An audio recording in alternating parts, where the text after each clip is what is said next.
911, where's your emergency? I woke up this morning and my daughter was not in the house. I don't know if she walked out or I don't know what's going on, but she's not here. How old is your daughter? She's 5. 5? Yes, ma'am. Okay. What time did you wake up? When did you wake up? I saw her at 5:30 last night. 5:30 last night. Is that when you put her to bed? Yes, ma'am. No, when she went back to bed. Okay. That was 5 this morning. Is that what you're telling me? Yes, ma'am. Okay. Were there any doors open or anything like that? She know how to unlock the front door. Okay. What is her name? Shaniya Davis. As humans, we all have our fair share of mistakes. It's inevitable. It will happen. Some of us have things that we wish we could go back in time and change, but the truth is that once a mistake is created, you can only either move forward and learn from the mistake, or you can choose to repeat it. But we as society seem to repeat the same mistakes over and over. This next story that I'm bringing to you is coming out of Fayetteville, North Carolina. And I truly believe that if it weren't for this one fatal mistake, then the outcome might have been totally different.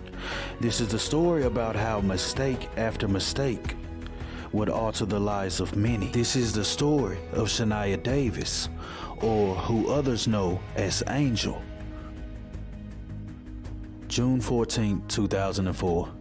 The world would make way for Shaniya Davis. Shaniya Davis was described as very friendly. Her father says that she was well reserved. She was shy in the beginning, but if she warmed up to you and got to know you, she would eventually get on your nerves, just the amount of attention that she would show you. She also, at her age, seemed to have a good understanding of work ethic. She was a busy bumblebee. Whenever someone was, say, cleaning the house, she had to be right there helping them.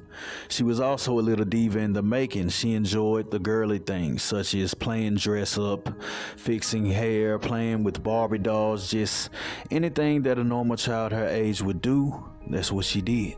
She was brought into this world by Bradley Lockhart and Antoinette. Now, by the year of 2009, Shaniya would be 5 years old. She would be attending Morganton Road Elementary School. The teachers there loved her. She was eager to learn.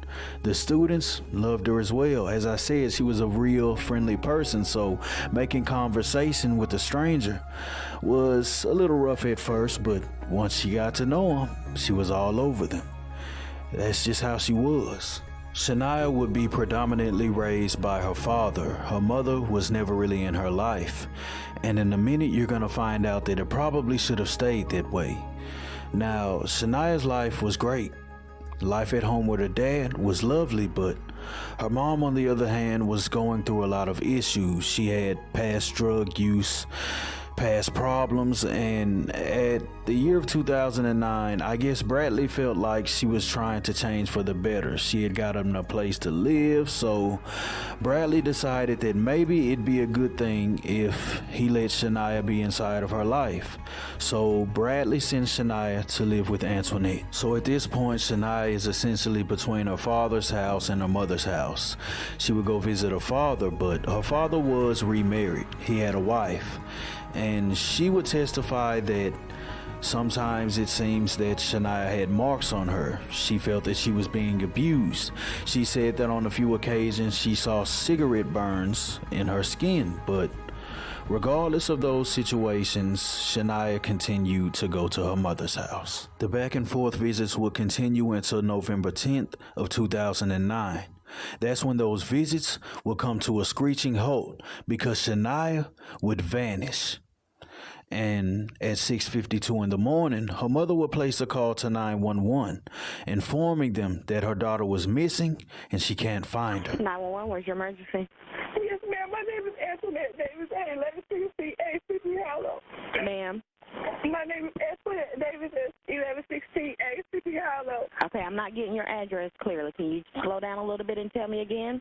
1116 A, Sleepy Hollow. 1116A? 16. 16? Yes, ma'am. Okay, ma'am. How can I help you? I woke up this morning and my daughter was not in the house. I don't know if she walked out or I don't know what's going on, but she's not here. How old is your daughter? She's 5. 5? Yes, ma'am. Okay. What time did you wake up? When did you last see her? I saw her at 5:30 last night. 5:30 last night. Is that when you put her to bed? Yes, ma'am. No, when she went back to bed. Okay. That was 5 this morning. Is that what you're telling me? Yes, ma'am. Okay. Were there any doors open or anything like that? She know how to unlock the front door. Okay. What is her name? Shaniya Davis. Spell that name for me. SHANIYA. And she white, black, or Hispanic? She's mixed. Okay. She's biracial. What was she wearing? She's wearing just a blue, big old blue shirt with designs on the front, but her hair is out. Okay. Did she have on any pants? She didn't take no shoes, no pants, no nothing. Did she have on underwear? Yes, ma'am. Okay. Do you know what color? They're white and got pink. I guess I can't really remember. They're like white with pink designs on them.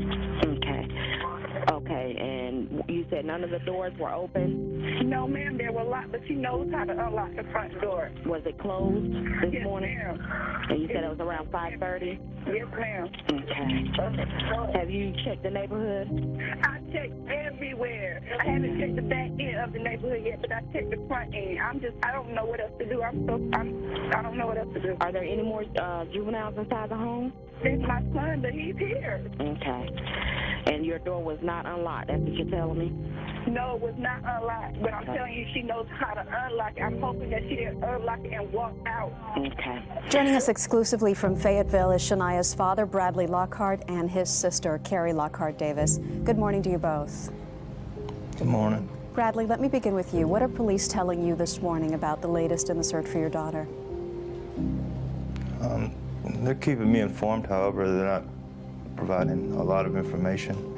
I do understand it's in the best interest of the case in finding my daughter and bringing her home safely. Are you feeling hopeful this morning? I've been feeling hopeful every day that someone out there would do the right thing and take my daughter somewhere, to a hospital, police station, just anywhere safe, drop her off at Walmart, anywhere, I don't care. Just so somebody can find her and bring her back to the people that love her. So Shaniya is missing. Her mother has no idea where she's at. So the police would issue an Amber Alert and they would immediately begin the search for Shaniya. Now, at this point, all they know is that she's missing and they have nothing to go on. But that Amber Alert would bring some good news. They would get a call from someone who worked at a hotel, a female employee who says that she believes she saw Shaniya there the day before. She says that a younger gentleman came in with the female around the age of the person who was missing in the Amber Alert. She says that this guy rented a hotel room, said that he was on the way to drop her off with her mother, so he just needed to rest because he was driving a long way. Well, not only was that Shaniya, but they were able to capture surveillance camera of him carrying Shaniya through the hallway. So with this newfound information, the authorities would work quickly to find out who this guy is. But it doesn't take long because when you stay at hotels, you have to present an ID. So essentially, we'll figure out who this is very quickly. So they find out that this guy's name is Mario McNeil. Now, Mario is no stranger to the family. Mario used to date Antoinette's sister. So now they're just trying to figure out what is he doing with her. Now, Mario would be tracked down by the police. They find him. They interrogate him. Mario McNeil says he's innocent. He says that he took her to that hotel. However, he did drop her off and he doesn't know where she's at presently. So Mario is basically saying that he's innocent, he doesn't know where she's at, so all the police can do is now go back to Antoinette Davis and try to get her side of the story. Now, seeing that he did used to date her sister, It makes it very funny circumstances that the mother called her in missing, but yet she's with someone that the family knows. So they start to interrogate Davis. And it doesn't take long for Davis to break. Now, this begins because Davis, although she did have a job, did have a stable household now, she was still using. And she had even racked up a lot of debt, taking drugs on consignment. And who did she owe this money? None other than Mario McNeil. Now, Mario McNeil didn't initially come over there to just try and get his money. You see, he had been smoking, doing a little drugs that night, and he was just going through his phone, hitting up females, trying to see if anyone was available to hang out. He had even tried to contact Antoinette's sister, just trying to come over, maybe chill a little bit. Well, she's not picking up the phone, so what he does is he decides to go over there. And when he goes over there, he sees Antoinette. He then tells Antoinette that he wants to see her sister Brenda. He wants to hang out with her. But Antoinette tells him that no, her sister is asleep. He can't see her. So what does he do then? He decides, well, since I can't see her, how about that money you owe me? You can run that to me right now. But she doesn't have the money. He gets upset. Now he's angry that he can't see the sister. He's belligerent. He's high. And now the only thing on his mind is his money. So since she can't pay him, he says, either you give me the money or you can spread your legs and we'll call it even. Well, Antoinette decides to take the negative option, only she doesn't fulfill this obligation herself. She decides to hand Mario her 5-year-old daughter and agrees to let Mario take her daughter to a hotel. So now that she's admitted this, she goes to jail. So now her and Mario are both in jail. With this newfound information, Mario is interrogated again. He maintains that he's innocent. He has nothing to do with anything. He once again says that yes, I was with her, but I dropped her off. Wherever she's at now, I don't know. Now, since the first interview, Mario has now tried to electrocute himself twice while he was in jail. Yes, tried to take himself out. So those are telling signs that something might not be right here. Something sinister might be lurking beneath these stories. So Shaniya is still missing. Her mother's in jail. Her father is going out of his mind. He can't find his daughter, but you're about to find out that this isn't the first time that Bradley has went through something like this. 11 years prior to Shaniya disappearing, his ex-wife would be murdered. Her name was Vicky Sue Lockhart. And on March 3rd of 1998, she would be back home visiting with her family. That is when intruders would enter the home. Inside this home were 5 adults. All 5 adults would be bound and gagged. And then once the robbery was completed, they would all be shot multiple times. Vicky Sue Lockhart and her sister Chanel Coleman, as well as another man named David Lee Epps, would all perish in this tragedy. So now you understand that Bradley Lockhart has been through this before. In fact, 6 years after losing his wife is when Shaniya would enter this world, and she would make life just a little bit easier. She would make the healing process just a little bit faster. And now his little beacon of light is missing. I miss her and love her very much. Contact the police department. Anybody who has any information, whoever has children out there knows how much their child means to them, allow them to bring her home safely to us. Shaniya, if you're listening to Daddy, I miss you so much, honey, and I'm waiting for you. I'm not going to give up, and you don't give up either, honey. At this point, we now have Antoinette in jail, and she's giving the authorities the real story. So they approach Mario and let him know, basically it's up. She told us everything, so where is she? So this is when Mario decides to tell the police what really happened. Only he doesn't really ever admit to anything. The only thing he ever admits to is where he left the body. He would disclose where he think he left her, although he does say he didn't know the exact location. So His lawyers get in contact with the authorities, let them know this information, but this is all just a charade, It's to pretend like you're showing transparency, like you're remorseful, like you really care. It's just the lawyer's way of trying to save you, because at this point, the only thing he can do is try and save you from the death penalty. So they searched the area that he provided for them, and they did in fact find Shaniya. Good evening, everyone. Eyewitness News broke this story just after 1 o'clock, and new details continue to come in at this hour. Chopper 11 HD remains live over the scene off Walker Road and Highway 87 on the Lee-Harnett County line. Authorities do remain on the scene tonight. We begin our coverage in the Breaking News Center live with details. Steve? Francis and Tisha, search teams made up of volunteers and law enforcement officers spent a second day searching near the Lee-Harnett County line, and by about 1 o'clock this afternoon, they found the body of Shaniya Davis. Chopper 11 HD is flying over the scene. It's about a quarter-mile from Highway 87 southeast of Sanford. Fayetteville police are in charge of the investigation, and right now they're waiting for the SBI to arrive to help exhume the body. You can see they have lights out there, and they could be working there well into the night. The motive behind the murder of Shaniya Davis is unknown, though we can speculate that he did violate her, and it was probably to keep her quiet. I'm pretty sure she put up quite a big fight. The coroner would conclude in the autopsy that she was violated and she was smothered. So how it happened, he's never told how. I don't know if he ever will.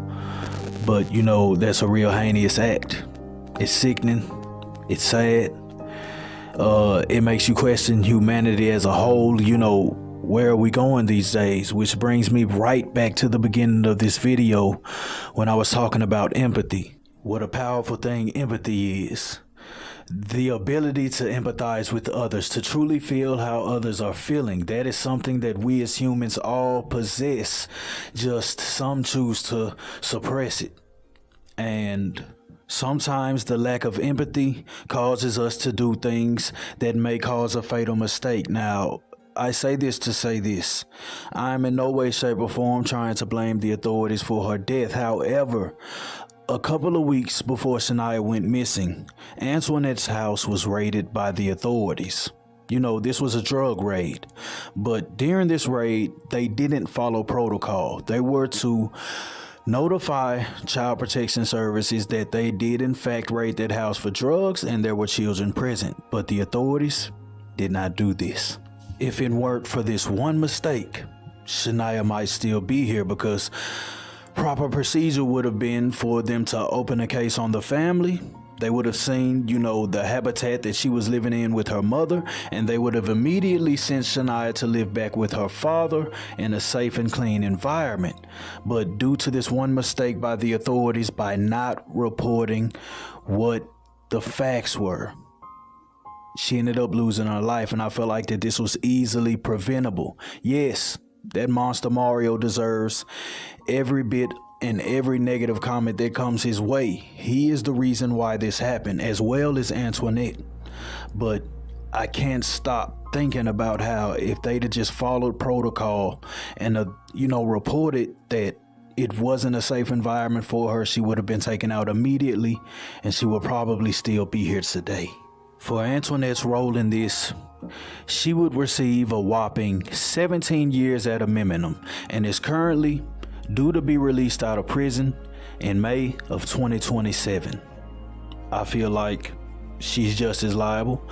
I feel like she should be in there for the rest of her life, but that's the choice that the jury made, and the judge overall decided that that was the appropriate reaction. So can't do anything but move on from that. Now, as far as Mario, due to the nature of the crime, the prosecutors would in fact choose to seek the death penalty. So Mario McNeil would have his day in court, where he would stand in front of the judge, in front of the family,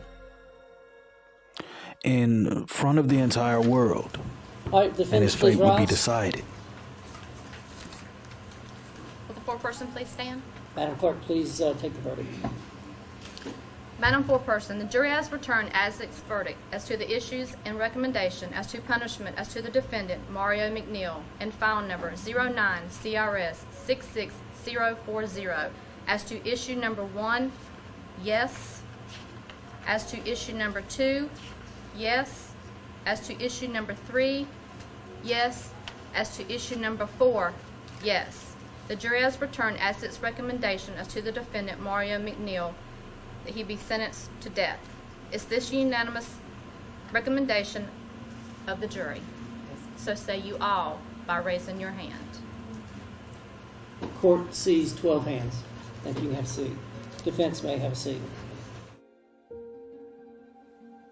Mario McNeil would attempt to have his death sentence overthrown. However, the Supreme Court denied to move forward with this motion, and his death sentence was upheld. And one day, those officers are going to walk down that hallway. They're going to open his cell. They're going to place him in cuffs. And then they're going to lead him to a little room, about the same size room as a normal hotel room, like the one he took Shaniya to. Then he'll be placed on a bed. He'll be strapped down, unable to move, unable to fight back, like Shaniya was when he guiltlessly took her life.